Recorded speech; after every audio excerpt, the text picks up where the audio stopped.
खैबर पख्तूनख्वा में गवर्नर राज लगाने की बात हो रही है और उसकी वजीर कानून अब तस्दीक भी कर रहे हैं। क्या इसका प्रोसेस होगा मुमकिन तौर पर? आर्टिकल 232 तो ये कहता है कि मुतल्लिका असेंबली से करारदाद मंजूर करवानी होती है।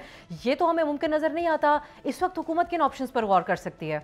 आर्टिकल 232 के तहत एमरजेंसी प्रोक्लेम करना या दूसरे मानों में गवर्नर राज नाफिज करना ज़रा निस्बतन मुश्किल काम है, क्योंकि वो वाज़ेह तौर पे कहता है कि या तो कोई बैरूनी मुल्क से जारियत हो रही हो या सूबे के अंदर बहुत खलफिशार हो, तो उस सूरत पे होता है।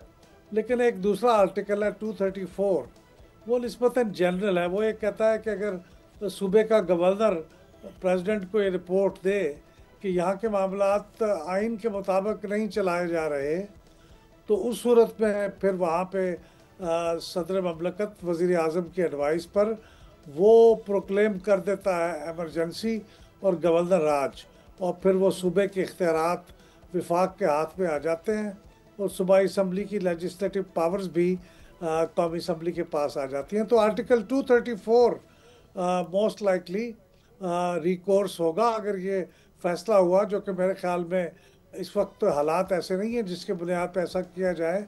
शायद उनको कोई धमकी देना मकसद था ताकि वो मोहतात हो जाएं, लेकिन मेरा नहीं ख्याल कि इस वक्त ऐसे हालात हैं जिसमें ऐसा कदम उठाया जाए।